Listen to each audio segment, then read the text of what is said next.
Non, l'autre Louis, c'est Véran. 2 Louis, 2 micros. Oui. OK. Nous, on fait partie de la coalition Lac Mégantic. Je vous remercie de nous avoir invités. L'année dernière, on a fait une marche. Beaucoup d'entre vous sont venus à notre marche. C'est une marche qui a rassemblé au-delà de 1000 personnes à Lac Mégantic. C'est très bon parce que c'est vrai que c'est dur de réunir du monde pour contester contre les choses, qu'est-ce qu'on veut. La coalition, on est du monde qui sont retraités, qui ont décidé de s'occuper de la sécurité ferroviaire. La sécurité ferroviaire,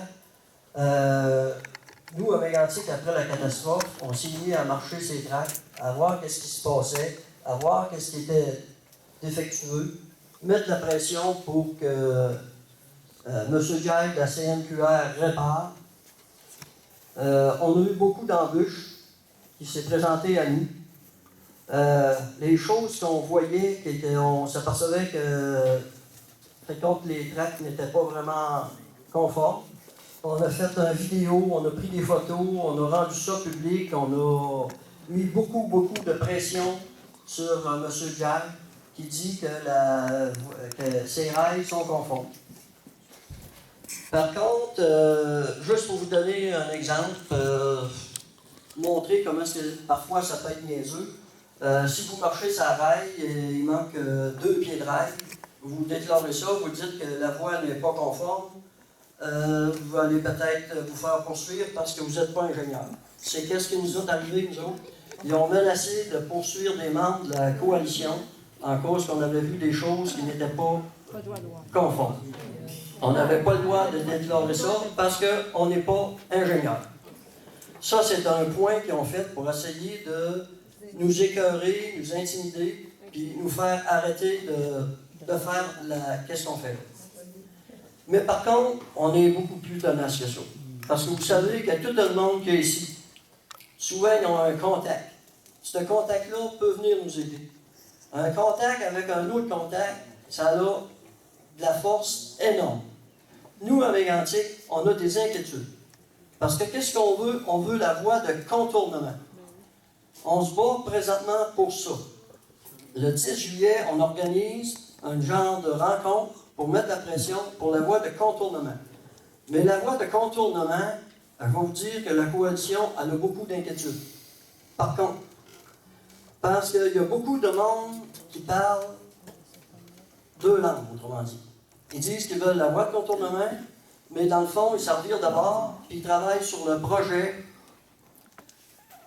Peut-être pas qu'on l'ait, la voie de contournement. C'est des questions qu'on se pose. Pourquoi que la gare à Mégantic n'a pas été détruite? Tout a été détruit dans le centre-ville. OK? À part la gare, l'hôtel de ville, puis un autre bâtiment. Pourquoi la gare? C'est parce qu'il y a un projet qui est en train de se former. Ils veulent emmener du tourisme à Lac Mégantic par train. Que s'ils emmènent du tourisme à Mégantic par train, ça veut-tu dire qu'on n'aura pas la voie de contournement? Ça, c'est un gros doute. Aussi, qu'est-ce qui se passe? Ils sont en train de construire, ils ont le projet de construire une passerelle pour passer par-dessus les trains. C'est un autre attrait touristique qu'ils pensent que le monde va venir à Lac Mégantic par les trains. Ça, c'est 2 projets qui se travaillent, mais qui se travaillent dans notre dos. La voie de contournement, nous, on la veut. On met de la pression. Le ministre des Transports est venu à Lac Mégantic. La coalition l'a rencontré. On lui a donné des suggestions. Il est venu faire une soirée à Lac Mégantic avec M. Jazz sur la même tribune. Le ministère des Transports, avec le propriétaire de la CNQR, sur la même scène, qui disent à peu près la même affaire. Le ministre des Transports, lui, disait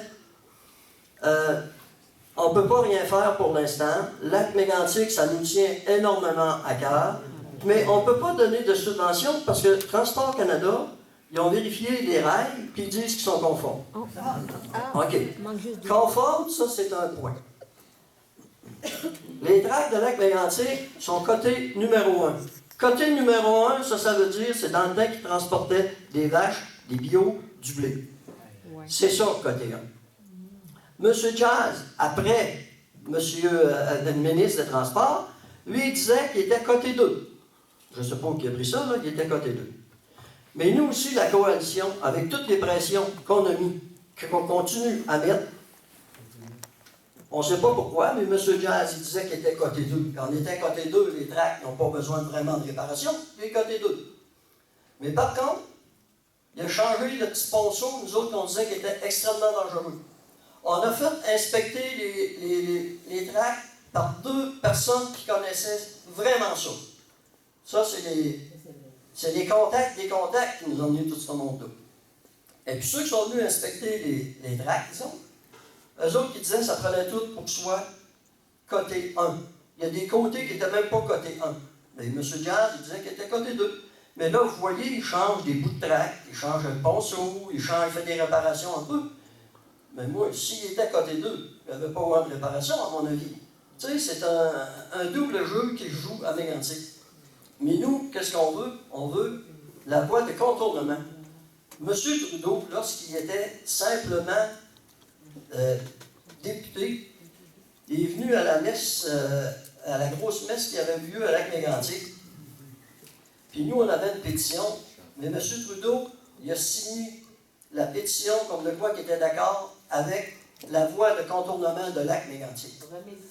On ne se dit pas là-dessus, on fonce là-dessus. L'événement qu'on va faire à Lac-Mégantic, c'est pour mettre la pression. Parce que le ministre des Transports qui est venu à Lac-Mégantic, il a dit qu'il venait à Mégantic pour rassurer le monde.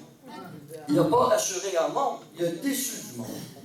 Que c'est ça. On fait affaire avec Transport Canada, on fait affaire avec ce monde-là, ils ne nous répondent pas, ils rient un peu nous autres. Que nous, là, on a besoin de chacun de vous. L'année passée, vous êtes venus à notre marche, c'était agréable, c'était le fun. Un contact attire un autre contact. On vous demande de venir nous aider le 10 juillet à notre prochain événement. Je vous passe au revoir.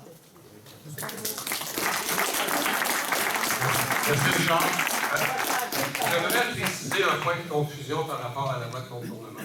Il y en a qui pensent qu'on veut une voie de contournement donc on est d'accord avec le transport du pétrole. C'est faux. On est contre le transport du pétrole. Cependant, on doit maintenir une voie de contournement pour le parc industriel, pour avoir une descente ferroviaire, pour nos industries, pour les produits dangereux qui y passent. Donc, on est contre le transport du pétrole, mais pour la vie économique de Lac-Mégantic. Un autre point, c'est que notre activité, c'est le 10 juillet. La rencontre, c'est un grand rassemblement qu'on va faire devant la voie ferrée avec des discours. On essaie d'avoir un artiste invité. On souhaitait que le RDHQ ait aussi la possibilité de faire un discours, je ne sais pas si c'est Carole ou Jacques, pour vraiment mobiliser les gens. Ce qu'on veut, c'est l'occupation de la voie ferrée. On a pensé à une méthode originale d'occuper la voie ferrée, c'est d'amener chacun un petit toutou. Un petit toutou de peluche. Parce qu'il y a 27 orphelins reliés par cette catastrophe-là. Il y a 2 enfants qui sont décédés, puis il y a des petits-enfants qu'on veut protéger pour le futur. Donc, plutôt que de s'exposer légalement à bloquer une voie ferrée, on va mettre des toutous sur la voie ferrée, des centaines et des centaines de toutous avec des banderoles, et on aimerait que vous emmeniez votre toutou pour nous appuyer là-dedans.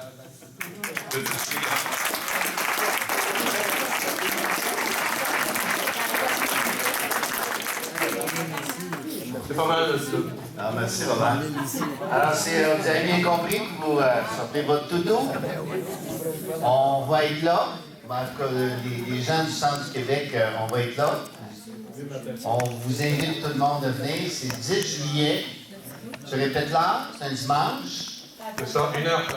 À 1h30. C'est une formule, rassemblement, discours. On va avoir un manifeste à l'endroit de M. Trudeau pour l'inciter à venir à Lac-Mégantic, annoncer la voie de contournement. Un manifeste qu'on va faire signer par les participants. Avec les selfies. Avec les selfies. Les selfies, ouais. Un selfie avec votre toutou. Avec cette serviette pour être chanté. Alors, merci beaucoup, Robert. Merci à Richard d'être venu nous expliquer votre démarche. Vous savez que l'année dernière, quand on est allé à Lac-Mégantic, les gens sont encore très fragile par rapport à ce qui s'est passé. Au dernier BAP, à un moment donné, dans une des questions que je posais, j'ai dit comme ça au commissaire, vous savez qu'à Lac-Mégantic, 50% des gens sont encore chez les antidépresseurs. Puis le commissaire, il ne me croyait pas, il a demandé aux gens de la santé publique, voulez-vous vérifier l'affirmation de M. Descros? Ils sont venus une demi-heure après en disant, oui, on a la réponse. C'est 66% de la population qui est ces antidépresseurs encore.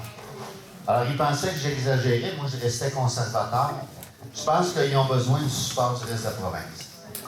Alors, on va y aller. On a terminé notre réunion. Oui, on va faire circuler l'information par courriel, certainement. Ça va sûrement faire partie de l'envoi qu'on va vous faire avec toutes les choses. Et avant que tout le monde se mette à se lever, là, s'il vous plaît, parce que c'est